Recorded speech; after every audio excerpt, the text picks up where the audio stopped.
Date आज 11 जुलाई 2022। ये सब टॉपिक कंप्लीट करेंगे इस क्लास में। फर्स्ट टॉपिक है डिफेंस एक्सपोर्ट्स। ये प्रीलिम और जीएस पेपर 2 के लिए इंपॉर्टेंट है और जीएस पेपर 3 के लिए भी मेंस में। इंडिया का जो डिफेंस एक्सपोर्ट है पहली बार 13,000 करोड़ को टच कर गया है 2021-22 में।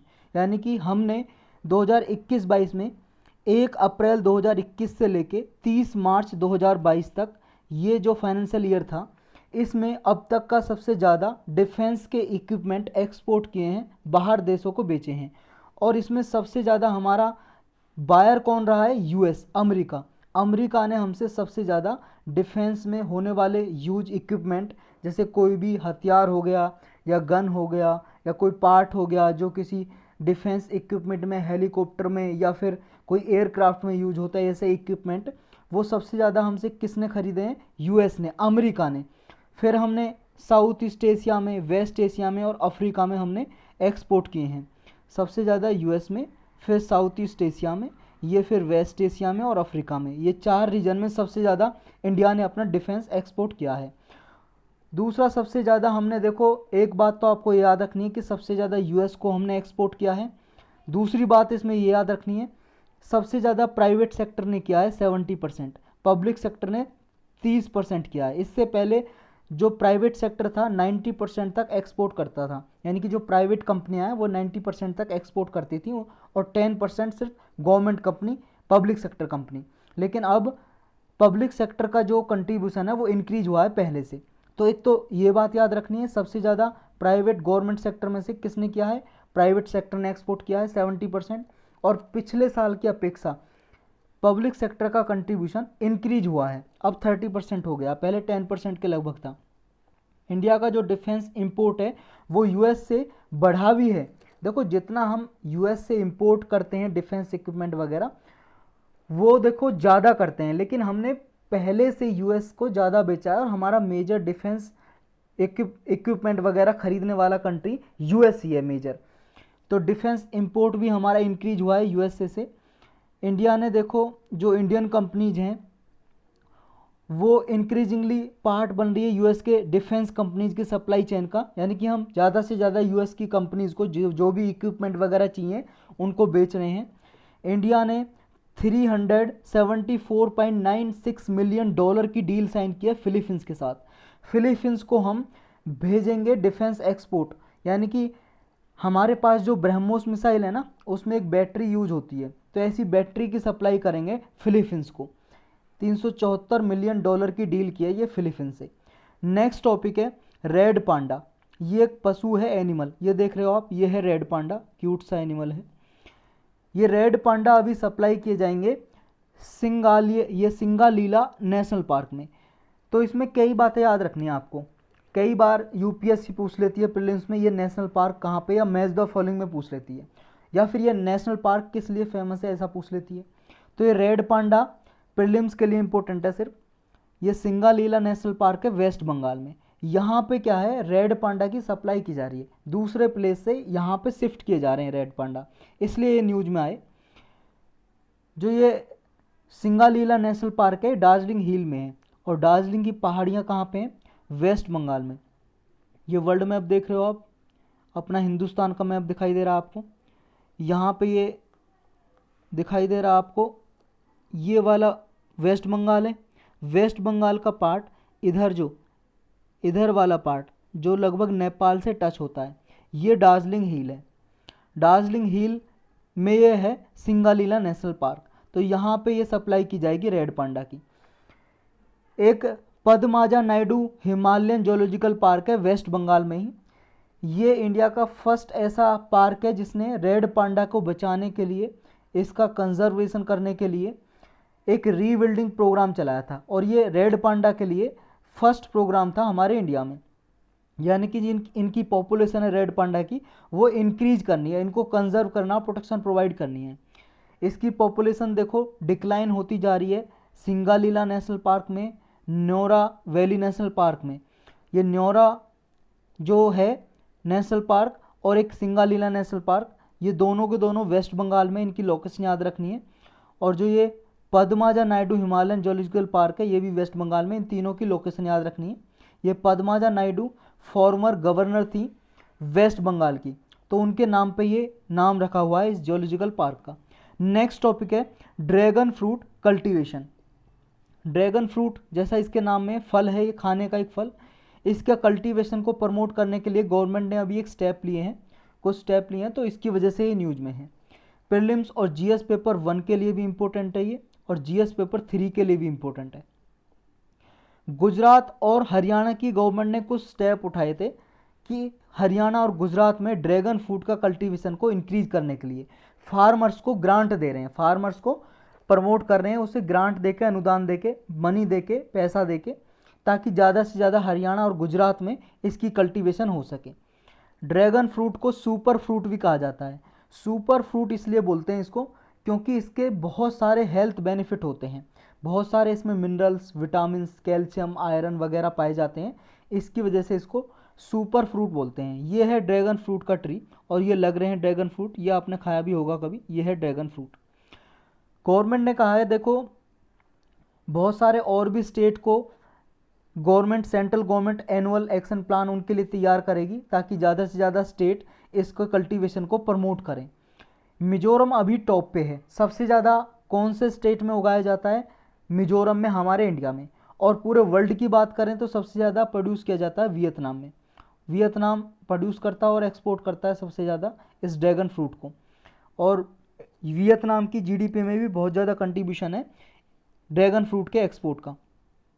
वियतनाम तो आप जानते हो कहाँ पे, ये वर्ल्ड मैप देख रहे हो आप अपना, हिंदुस्तान, इधर म्यांमार, और इधर यहाँ पे देखो ये लाओस के पास है वियतनाम। चाइना से बॉर्डर लगता है और लाओस से लगता है, इधर इसके साउथ चाइना सी है ये वाला। इसके बारे में और पढ़ लेते हैं, क्या क्या क्लाइमेटिक कंडीशन चाहिए, कहाँ कहाँ पे उगता है। और एक चीज़ और याद रखनी है, देखो अभी तक क्या है, 3000 एकड़ में उगता है ये हमारे इंडिया में ड्रैगन फ्रूट, सिर्फ 3000 एकड़ ज़मीन पे उगाया जाता है। इंडिया ने, सेंट्रल गवर्नमेंट ने ये प्लान बनाया है कि अगले 5 साल में, अगले 5 ईयर में 50,000 एकड़ ज़मीन पे इसको उगाया जाए, ये प्लान बनाया है। क्योंकि अभी तक देखो इसकी जो वैल्यू है लगभग 400 रुपये प्रति किलोग्राम की रेट से ये बिचता है ड्रैगन फ्रूट। आप मार्केट में लेने जाओगे लगभग 350 से 400 किलोग्राम का आएगा, 1 किलो आएगा ये ड्रैगन फ्रूट। सेंट्रल गवर्नमेंट का प्लान है कि इसकी जब 300 एकड़ मतलब 3000 एकड़ से जब 50,000 एकड़ में ये उगाया जाएगा तो 50,000 एकड़ में ज़्यादा ड्रैगन फ्रूट उगेगा, तो इसकी वजह से जो इसकी वैल्यू है, कीमत है, प्राइस है, वो कम हो जाएगा। यानी कि इसका प्राइस लेके आना है लगभग 100 किलोग्राम, 100 रुपीज़ पर किलोग्राम, यानी कि 1 किलो 100 रुपये में बिके। तो इसके लिए कौन कौन सी क्लाइमेटिक कंडीशन चाहिए ये भी इम्पोर्टेंट है। ये सेमी एरिड और एरिड एरियाज में होता है, यानी कि जहाँ पे बारिश कम होती है, लगभग 70 सेंटीमीटर से कम बारिश जहाँ पे होती है वहाँ पे उगता है। और ये जो साल्ट रहता है सॉइल में उसको भी टॉलरेट कर सकता है। कोल्ड एरियाज है जो हमारे इंडिया में, उनके छोड़ के, उन एरियाज को छोड़ के जहाँ पे ठंड ज़्यादा रहती है, जहाँ पे टेम्परेचर कम रहता है, उन एरियाज को छोड़ के बाकी सारे स्टेट में इसको उगाया जा सकता है। मानसून सीजन में इसमें फ्लोरिंग होती है, यानी कि इसका जो फल लगने की प्रक्रिया मानसून सीजन में स्टार्ट होती है। और इसका जो फ्लावर है, इसका जो फ्लावर है, फूल है, वो हर्माफ्रोडाइट्स है। हर्माफ्रोडाइट्स ऐसे फ्लावर को बोलते हैं जिसमें देखो मेल और फीमेल ऑर्गन एक ही फूल में होते हैं, वरना जनरली जो कोई फूल देने वाला, फल फूल देने वाला जो पौधा होता है उसमें मेल और फीमेल ऑर्गन अलग अलग फ्लावर में लगते हैं, और इसमें एक ही फ्लावर में होते हैं दोनों ये ऑर्गन। और ये नाइट में ओपन होते हैं, इसलिए इसका नाम ना रात की रानी भी बोलते हैं इसे, क्वीन ऑफ नाइट, क्योंकि इसका फ्लावर रात में खुलता है। और ये नेटिव टू सेंट्रल अमेरिका, यहाँ पे सेंट्रल लिख लो, सेंट्रल अमेरिका और साउथ अमेरिका है, मेनली मैक्सिको में, मैक्सिको है जो, ये देखो यहाँ पे, ये सेंट्रल अमेरिका और साउथ अमेरिका का नेटिव है। मेनली ये मैक्सिको, ग्वाटेमाला, ये निकारागुआ, ये जो कंट्री है ना, यहाँ पे मेनली इनका मूल निवासी है, ये यहाँ से इसका ओरिजिन हुआ है ड्रैगन फ्रूट का। नेटिव का मतलब है मूल निवासी, नेटिव या इंडिजिनस, यहाँ से इसका ओरिजिन हुआ है। बहुत सारे एरियाज में इसका डिफरेंट डिफरेंट नाम है, जैसे पिताया भी बोलते हैं हमारे इंडिया में इसको, या पिताहया, स्ट्रॉबेरी पेयर, नोवल वूमन भी बोलते हैं इसको, या क्वीन ऑफ द नाइट, रात की रानी। और इंडिया में देखो इसका एक और नाम दिया है गुजरात ने, कमलम। कमलम नाम देखो संस्कृत का वर्ड है कमल के लिए, कमल जो लोटस होता है, तो इसका नाम कमलम भी दिया है।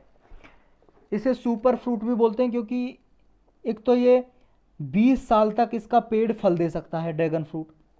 दूसरा, इसमें न्यूट्रिशन क्वालिटी बहुत अच्छी होती है।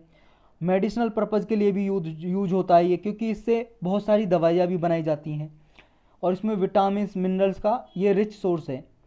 नेक्स्ट टॉपिक है national industrial corridor development programme. ये प्रीलिम्स और जीएस पेपर 3 इंफ्रास्ट्रक्चर से रिलेटेड है। अभी इसकी मीटिंग हुई इस national industrial corridor development programme की। इस मीटिंग में डिस्कस किया गया कि इसका जो ऑब्जेक्टिव है उसे कैसे हासिल किया जाए। जो ये प्रोग्राम है इसका टारगेट क्या है? इसका टारगेट है नई इंडस्ट्रियल सिटीज़ बनाना। जैसे स्मार्ट सिटीज़ का मिशन चल रहा है हमारे इंडिया में, 100 स्मार्ट सिटीज़ बनाना है, उसी तरह से इंडस्ट्रियल सिटीज़ बनाना है, यानी कि ऐसी शहर, ऐसे सिटी जहाँ पे इंडस्ट्री हो, कंपनी हो बहुत सारी, तो ऐसे कॉरिडोर डेवलप करने हैं। अभी ये 11 ऐसे कॉरिडोर डेवलप कर रहा है, यानी कि 11 इंडस्ट्रियल सिटी जहाँ पे बहुत सारी कंपनियाँ होंगी। और ये जो प्रोग्राम है ये पीएम गति शक्ति जो स्कीम है उसी के अंडर चलाया जा रहा है, national industrial corridor development programme. एक इसके लिए, इस प्रोग्राम को इम्प्लीमेंट करने के लिए एक कॉरपोरेशन बनाई, national industrial corridor development corporation. ये कॉरपोरेशन एक स्पेशल पर्पज व्हीकल की तरह है। स्पेशल पर्पज व्हीकल एक होता है, मान लो एक कंपनी बना दी, गवर्नमेंट और प्राइवेट सेक्टर से कुछ लिया, कंपनी, एक प्राइवेट कंपनी साथ में आई, गवर्नमेंट कंपनी साथ में आई, दोनों ने मिलके एक अलग से कॉरपोरेशन कंपनी बना दी, और वो एक स्पेशल काम के लिए बनाई है कि इस काम को पूरा करेगी। जैसे ये किसके लिए बनाई है? जो ये प्रोग्राम है national industrial corridor development programme, यानी कि इसमें इंडस्ट्रीज़ बनानी है, इंडस्ट्रियल सिटी बनानी है, इस प्रोग्राम को पूरा करेगा। तो इस प्रोग्राम को पूरा करने के लिए कॉरपोरेशन बनाई, तो इसलिए इसका नाम है स्पेशल पर्पज व्हीकल, यानी कि कुछ स्पेशल विशेष उद्देश्य को पूरा करने के लिए बनाया गया है ये कॉरपोरेशन। तो ये हो गया स्पेशल पर्पज व्हीकल। जैसा इसके नाम में व्हीकल आ रहा, कोई कार गाड़ी नहीं है, ये बस एक कंपनी है जो अपने विशेष उद्देश्य को पूरा करेगी। और ये कंपनी है जो कॉरपोरेशन है, किसके अंडर है corporation? Ministry of commerce and industry के अंदर ये डिपार्टमेंट है, DPIIT, department for promotion of industry and internal trade. इसके अंदर बनाई गई है कॉरपोरेशन। जो पीएम गति शक्ति प्रोग्राम है ये नेशनल मास्टर प्लान है मल्टी मॉडल कनेक्टिविटी के लिए। देखो हमारे इंडिया में बहुत सारे ऐसे प्रोग्राम चलते हैं, बहुत सारे सेंट्रल मिनिस्ट्रीज़ के, कि उनमें आपस में कोऑर्डिनेशन ही नहीं होता। जैसे आपने देखा होगा, आपके आसपास शहर में आप रहते हो, कहीं पे गाँव में रहते हो या कहीं पे भी, अभी मान लो यहाँ पे मान लो रोड बना के गई है पब्लिक वर्क डिपार्टमेंट, PWD वाले रोड बना के गए हैं आपके गलियों में जहाँ पे शहर में रहते हो, लेकिन कुछ दिन बाद, 15-20 दिन, 1 महीने 2 महीने बाद वाटर डिपार्टमेंट वाले आ गए अपनी पाइपलाइन दबाने के लिए। अब उन्होंने किया, फिर सीवर वाले आ गए, फिर उन्होंने रोड तोड़ दिया। तो ये काम चलता ही रहता है। अगर इनमें कोऑर्डिनेशन होता तो सीवर वाले और वाटर वाले या कोई और काम करने वाले, मान लो बिजली की तारें नीचे दबानी है, बिजली का डिपार्टमेंट, इन सब में कोऑर्डिनेशन होता तो ये PWD वाले पहले ही बता देते कि भाई साहब हम रोड बनाने वाले हैं, अपना जो भी काम है आप पूरा कर लो, सीवर दबाना है आपको या वाटर की सप्लाई देनी है या बिजली की तारें नीचे से ले जानी है, अपना काम पूरा कर लो, उसके बाद हम रोड बना देते हैं। तो इतना ज़्यादा जो खर्चा होता है या रोड टूटी रहती है तो ये नहीं हो पाता। तो ऐसे जो कोऑर्डिनेशन नहीं होता सेंट्रल मिनिस्ट्रीज़ में, इससे बहुत ज़्यादा नुकसान होता है। तो इसी को ही रिजॉल्व करने के लिए ये पीएम गति शक्ति प्लान लेके आई गवर्नमेंट। ये लॉन्च किया 13 अक्टूबर 2021 को। यानी कि इसमें मल्टी मॉडल कनेक्टिविटी देनी है इंफ्रास्ट्रक्चर के लिए वेरियस इकोनॉमिक जोन में। 16 सेंट्रल मिनिस्ट्रीज़ में कोऑर्डिनेशन करना है, जैसे railway ministry, road, highway, petroleum and gas, power, telecom, shipping, aviation, इनमें कोऑर्डिनेशन करना है। और इस पीएम गति शक्ति के अंदर ये फ्रेट कॉरिडोर, पीएम मित्र पार्क, लॉजिस्टिक पार्क भी लॉन्च किए गए हैं। नेक्स्ट टॉपिक है ग्लोबल लाइवेबिलिटी इंडेक्स 2022। ये प्रीलिम्स के लिए इंपॉर्टेंट है मेनली। तो ये अभी इंडेक्स जारी की गई 2022 की, 2022, इसमें टॉप रैंकिंग आई है वियना की। वियना ऑस्ट्रिया की कैपिटल है। ऑस्ट्रिया यूरोप में एक कंट्री है, यूरोप में एक कंट्री है ऑस्ट्रिया यहाँ पे, उसकी कैपिटल है राजधानी वियना। लाइवेबल सिटी है पूरे वर्ल्ड में बेस्ट वियना, यानी कि सबसे अच्छी रहने के लिए कोई सिटी है, शहर है पूरे वर्ल्ड में, वो है वियना। और इंडिया में बात करें, इंडिया में सबसे अच्छी सिटी है दिल्ली, उसके बाद सबसे कम लीस्ट लाइवेबल सिटी है बेंगलुरु। ये किसने रिलीज की है? इकोनॉमिस्ट इंटेलिजेंस यूनिट ने रिलीज की है। एक द इकोनॉमिस्ट ग्रुप है, द इकोनॉमिस्ट ग्रुप। ये द इकोनॉमिस्ट ग्रुप क्या है? एक पब्लिशर है, इकोनॉमिक न्यूज़पेपर पब्लिश करता है। इसका हेडक्वार्टर लंदन में है, यूनाइटेड किंगडम की कैपिटल लंदन, वहाँ पे हेडक्वार्टर है। उसका ही एक यूनिट है ये, रिसर्च एंड एनालिसिस करती है ये इकोनॉमिस्ट इंटेलिजेंस यूनिट। ये 1946 में बनाई गई थी, हेडक्वार्टर इसका लंदन में है, यूनाइटेड किंगडम की कैपिटल है जो लंदन। इस साल की थीम क्या रही इस इंडेक्स की? Recovery and hardship. 5 क्राइटेरिया हैं, कैटेगरी है, जिनके बेस्ड पे ये रैंकिंग दी जाती है। एक है स्टेबिलिटी, जिसको 25% का कंट्रीब्यूशन दिया गया है। कल्चर एंड एनवायरनमेंट देखते हैं उस कंट्री, मतलब उस सिटी में, कि उसकी सिटी में कल्चर और एनवायरनमेंट कैसा है, 25% उसको दिया जाता है रेटिंग। हेल्थ केयर देखते हैं कि इस सिटी में हेल्थ केयर सिस्टम कैसा है, हॉस्पिटल वगैरह हैं, लोगों को हेल्थ फैसिलिटी मिल रही है या नहीं, 20% इसको है। एजुकेशन देखते हैं कि उसमें स्कूल वगैरह अच्छे से बने हुए हैं, सबको एजुकेशन मिल रही है नहीं मिल रही।